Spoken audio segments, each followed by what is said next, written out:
We built a pretty good collection of functions we can work with so far, all sorts of polynomials, and in the last section, exponential functions. Very closely related to exponential functions are the last types of functions we'll look at. These are logarithmic functions. And in truth, these are a little bit intimidating, I think, just because of the notation, but if you understand what they mean, then it's not so bad. So, for starters, the domain of logarithmic functions is only going to be positive values of x. So it's only going to be defined for x bigger than 0. And here's the notation we'll use. So my function will look like f of x or y equals log, usually this is read as log to the base a, or log base a of x. So a is usually called the base. So log base a of x. And what this means, remember this is a function. It's a function, you plug in a value for x and you get out a number. So what number are you getting out? Well, you're getting out y, and the number that you get out is the exponent that you have to raise a to make a to the y equal to x. Right, so what I mean by that is for example, let's say I ask what is log to the base 2 of 4? What is that equal to? Well, it's a lot easier to think about this in terms of this exponential form. So let's convert this, right? This means this is if and only if the base a 2 to this number, so 2 to the what is equal to the x value I plugged in. 2 to the what is equal to 4. And then this form is not that bad, right? You're just asking, what do I have to raise 2 to? What do I have to raise the base to make it equal to 4? And the answer is, obviously, I need 2 squared, right? So my question mark, the output, this thing, must equal 2, right? So 2 squared equals 4. So the answer is log to the base 2 of 4 is equal to 2. All right, so this is what this is doing. This is a function, and you're plugging in x, and the output is going to be the exponent that you have to raise a to. You output the exponent that you have to raise a to make it equal to x, which is pretty much what this next line says, right? So log to the base a of x is the number, so that when you raise a to that number, you get out x. And if you look at this, this is formally saying something here. This is actually saying that this log function, it's in some sense it undoes exponentiation, right? So if I exponent a log function, I get right back to x. Right? So I plug x into this log, I plug that thing into this exponent, and I'm right back to where I started with. I'm right back to this x value that I plugged in. So what's happening here is logarithms are very, very closely to exponentiation in the sense that they're inverse processes. They're actually inverse functions. And I mean that in the same way as, of course, you'd recognize that subtraction and addition are inverse processes, right? If I add 3 and then I subtract 3, I've undone exactly what I started with. So, or for example, if I multiply by 3 and then divide 3, well then I'm right back to where I started, so they undo each other. So those are inverse processes. In the exact same way, logs and exponents are related in that exact same way. They're inverse functions, they undo each other. Right? So you plug an x into a log, plug that into an exponent, and you're right back to x. So we'll do some more examples of sort of this stuff right here, converting logs to exponent form. Examples here. Log to the base 3 of 9. What does that equal? Well, it equals the exponent that I have to raise 3 to make 3 to that power equal to 9, right? So 3 to the what equals 9? 3 squared, obviously, right? Well, that's what this value is equal to, so that equals 2. How about this one? Log to the base 5 of 1 over 25.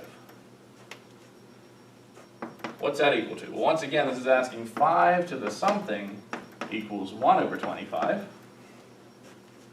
Well, what's 1 over 25? Another way I could write this is as 1 over 5 squared, right? Or 5 to the minus 2.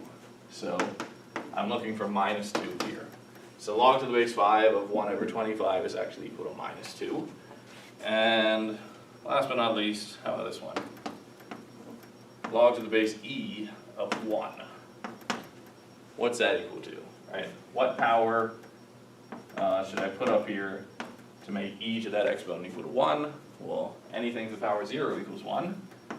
Since e to the 0 equals 1, log to the base e of 1 is equal to 0. It's that exponent. Full disclosure, when I'm trying to compute values like this isn't actually how I proceed in my mind.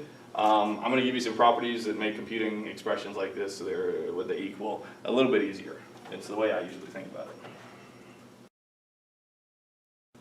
But before we get to all those properties, once again, like I said in the last section, when I work with functions, right, exponential functions, I like to have in my mind a picture of what the graph looks like, right? Just some general shape of the graph. So now that we've introduced logarithmic functions, I should draw the graph for you. So let's say this is y equals log to the base a of x, where a is bigger than 1. Alright, and I won't even do the case where, remember, it's allowed to be anything bigger than 0, just not equal to 1, so we could also do a between 0 and 1. We could look at that case. But it's so rarely used, bases between 0 and 1 are so rarely used, that this is really the log picture you should have in your mind. And it's not defined for x equals 0, right? It's only defined for positive values of x. So what does it do? Well, how about I start at the intercept? It intersects the x-axis right here at 1, 0. As x gets bigger and bigger, this function blows up, it gets large, but it gets large very, very, very, very slowly. So eventually this gets bigger and bigger and bigger and bigger, as big as you want, but it does it very slowly, right? And in this direction, it gets super large negative and never crossing the y-axis. Alright, so this is the graph. And I'll show you something interesting about this graph, is that if I pretend this dotted line is y equals x, then this graph of y equals log to the base a of x is in fact just a reflection. It's a reflection. There's a 0, 1. It's a reflection of y equals a to the x, where we're looking at the a bigger than 1 case. All right, this is the exponential graph. The log graph is actually a reflection through y equals x of the exponential graph. So interesting relationship there, and it's precisely because, once again, these are inverse operations. They undo each other. That's why this is happening.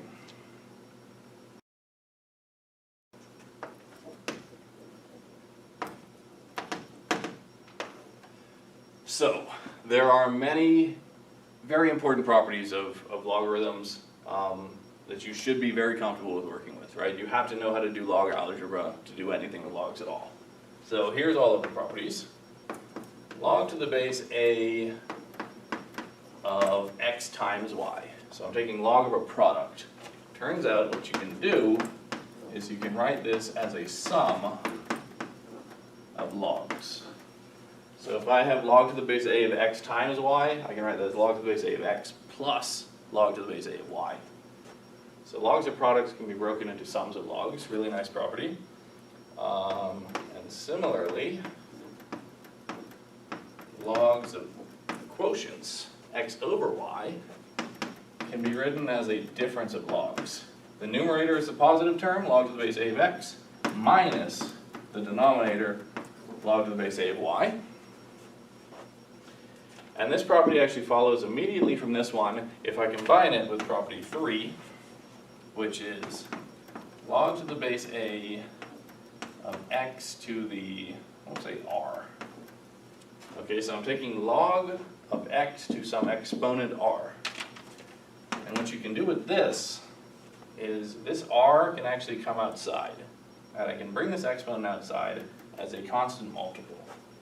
So it's r times log to the base a of x. And these three properties are the three huge ones, right? You should absolutely know these inside and out to be able to work algebraically with log functions. But I'll give you a few more, right? There's a few more really important ones. Log to the base a of a. What does this equal? Again, it's worth just committing to memory instead of having to think about this every time. But what does it mean? It's the number that you raise a to make a equal to that, or a raised to that number equal to a. So it should be a to the 1 equals a. So it's just equal to 1.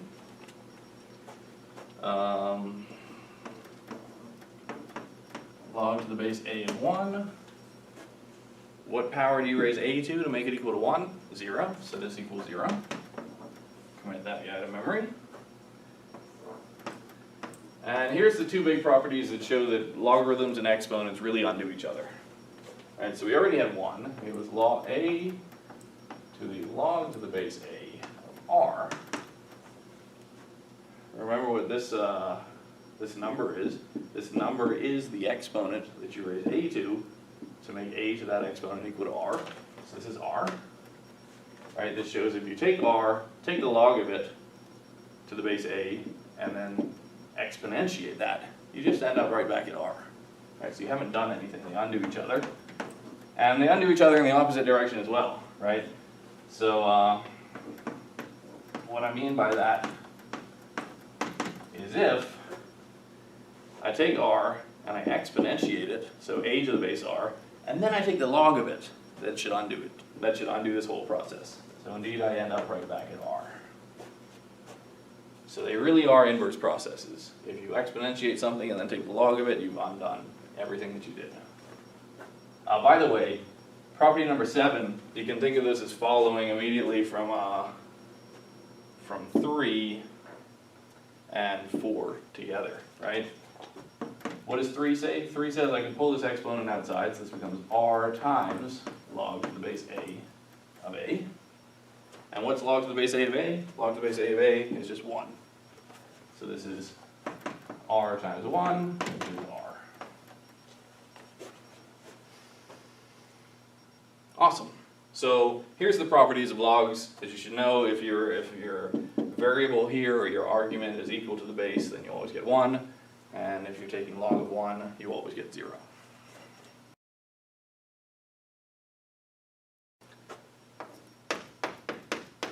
So here's a really common type of question, just to demonstrate that you know how to work with logs. Let's say simplify this expression. Log to the base a of x squared over y cubed. So I want to simplify this. What am I going to do? I have log of a quotient. So what can I do with logs of quotients? I can write this as a difference of logs. So do we log to the base a of the numerator minus log to the base a of the denominator, y cubed. And there's one more thing I can do here. These exponents can also come outside as constant multiples, right? So this 2 becomes 2 times log to the base a of x minus 3 times log to the base a of y. And that's about as far as I can go with this. Oh, by the way, I want to point out something.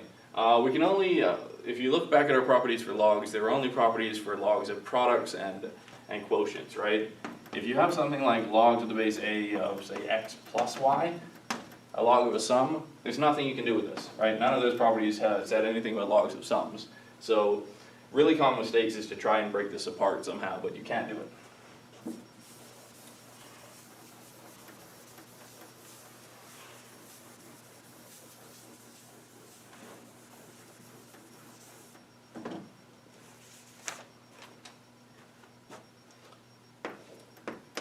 Alright, a couple of things about notation.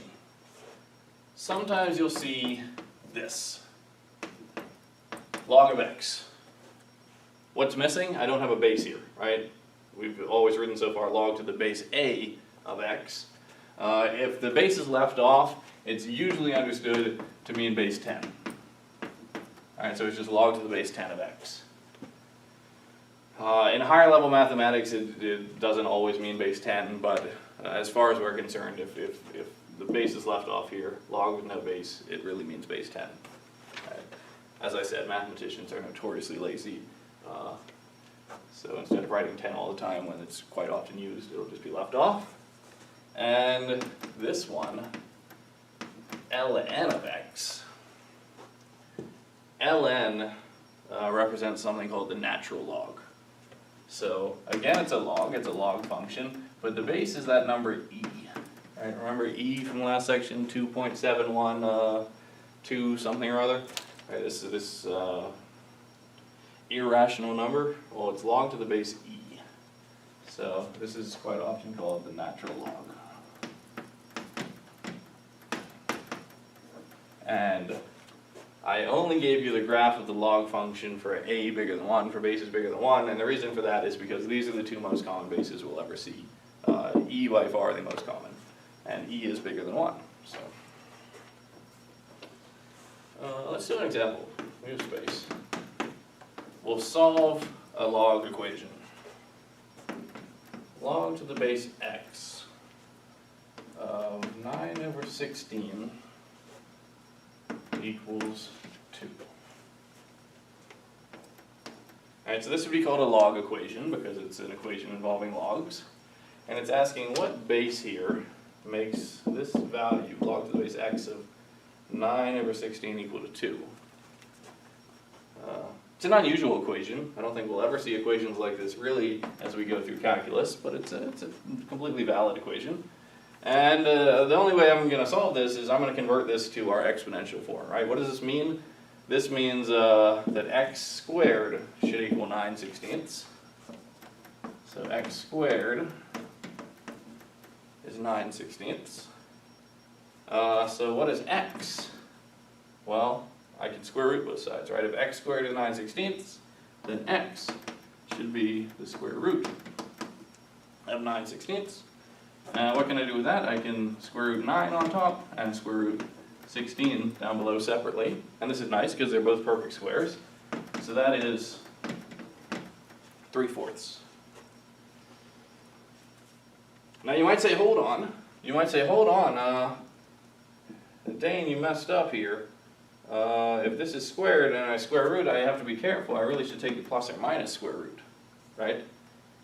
And that would be true 99% of the time. But if I took the negative square root, I would have negative 3/4. And remember this base here, x, that base of a logarithm, that's not allowed to be negative, right? So I actually do only want the positive square root in this case, 3/4.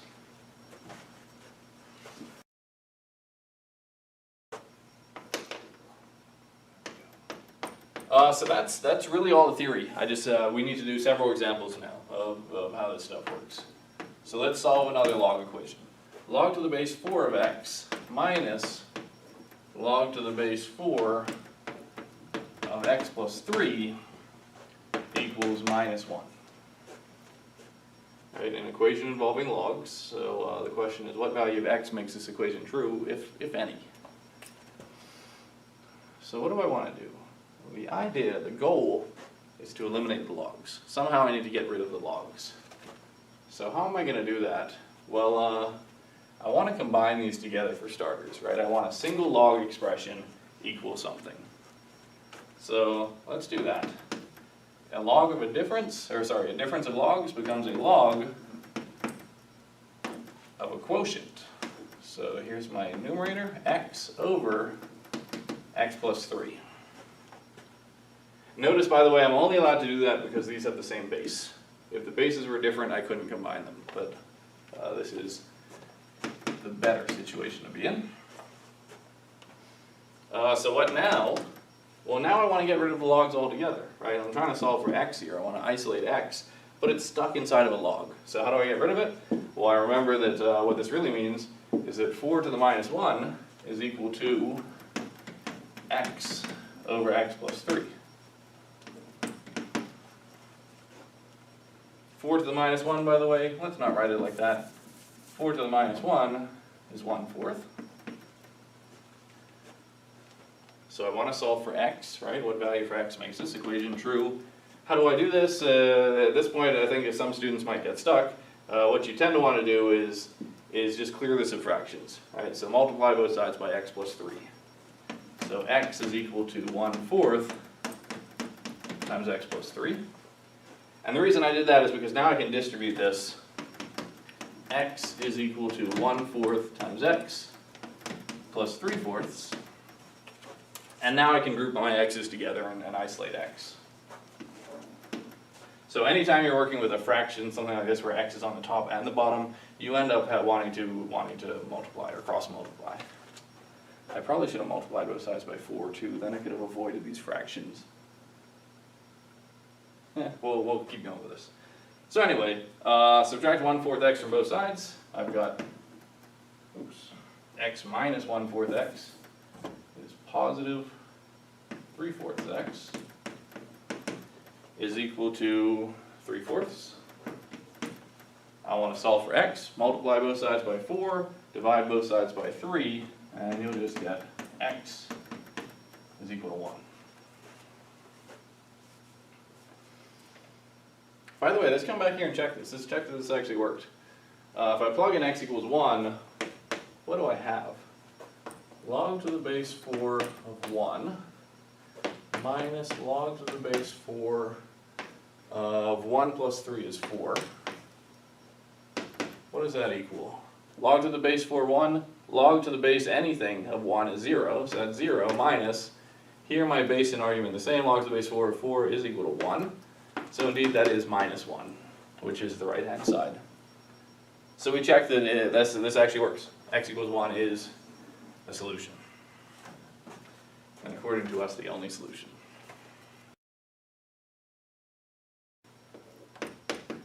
Alright, here's another one. ln of 5x plus 4 is equal to 2. Alright, well, just like the last equation, I want to isolate x, which means I need to get it outside of this logarithm. And how do I do that? Well, I remember that this means log to the base e. So this expression really means e squared is equal to the inside. So 5x plus 4 must equal e squared. And how about we do this all in one go here? This means x equals, subtract 4 from both sides, e squared minus 4. 5x equals e squared minus 4. We'll divide everything by 5. Not a particularly difficult example. The reason I did this was twofold. One, just to work with natural logs a little bit. Two, is to point out that this is the exact answer, right? This is what you would enter into MyMathLab, e squared minus 4 over 5. Don't plug this into a calculator and get a decimal approximation or anything. This is the exact answer. E squared is a number. It's a perfectly valid number, just like 4 and 5.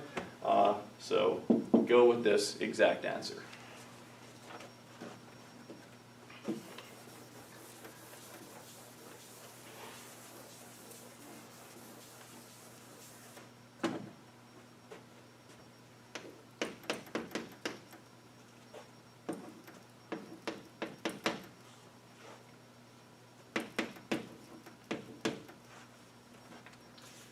All right, here's an important example. This is not a log equation, right? It's actually an exponential equation. Exponential function equals an exponential function. In the last section, our goal here was to make the bases the same, because if the bases are the same, then you can say, you can equate the exponents, right? Unfortunately, no matter how you try here, you're not really going to make the bases the same. Right? We worked with like, okay, we recognize one base was a power of 2 and the other one was also a power of 2 or something like that. Here you're just not going to be able to do that, right? So instead, what I'm going to do is I'm going to take the log of both sides, right? If this number is equal to this number, then log of this number should equal log of this number.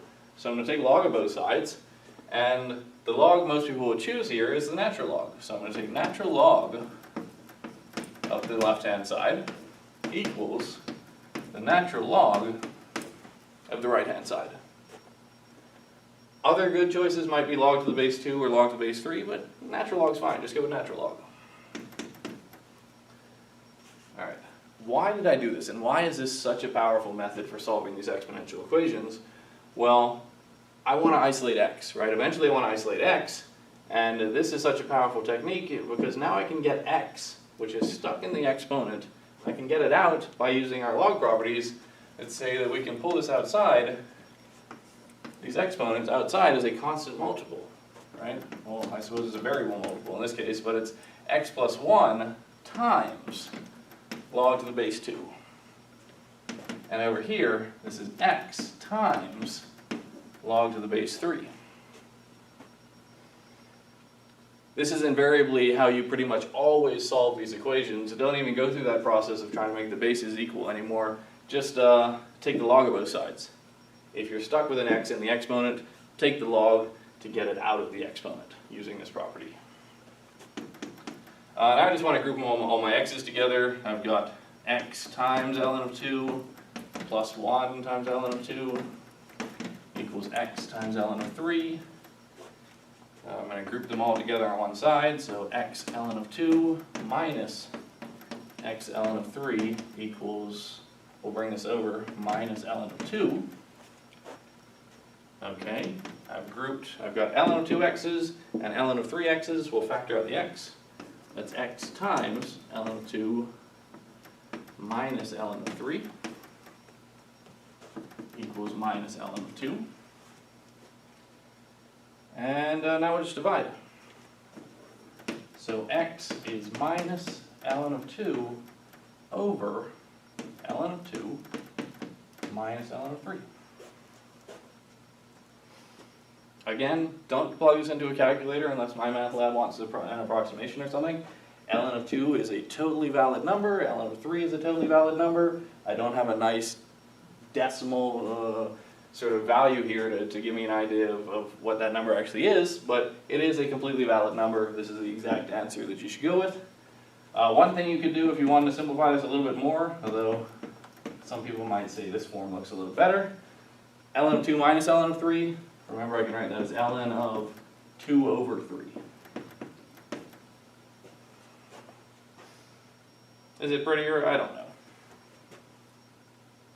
But either way, there's the answer. We'll do one more. We'll solve 5e to the 0.01x equals 9. Try this one on your own. Pause the video here. Try this. See how far you can get. But after you unpause, I will solve this. And the method should be very similar to last time, right? I want to get the x out of the exponent here, so I want to take natural log. Right? I want to take logs of both sides to get the x out of the exponent. And one thing I'll do to simplify what happens down the road, I think, is I'm going to divide by 5 first. So I'm going to write this as e to the 0.01x equals 9/5. You don't have to do this. I think it avoids me having to do some log algebra down the road. So now we'll take natural log of both sides.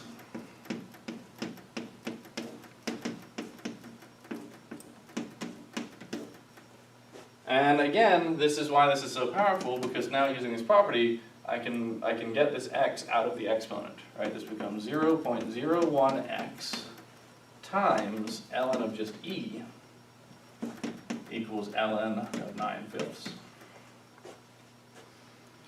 Well, remember, what is ln of e? Ln of e is just 1, right? So that's really just multiplied by 1. I don't even need to write it anymore. And that means x is ln of 9/5 over 0.01. And there's my solution. By the way, if you want to make this look a little bit prettier, dividing by 0.01 is the same as multiplying by 100. So that would be 100 ln of 9/5. I will say one more very quick thing. I don't think it pops up in any of the homework questions, but it is nice to know. It's the so-called change of base formula. So I'll mention it very quickly. We won't do anything with it. Change of base is the following. So if I have log to the base a of x, I can change the base. So my base right now is a. I can make this log to the base b of x, but obviously I can't just freely change it, right? If I change the base, it should change the value. So if I change the base to log to the base b, I have to divide by log to the base b of the old base of a. Alright, so if this ever proves useful to you, there's the famous change of base formula. Alright, so very quickly, just something like log to the base 5 of 10. Maybe I want to change this to natural log, so I change the base to e, so that's ln of 10 divided by ln of the old base, 5. That is logarithms. Thanks.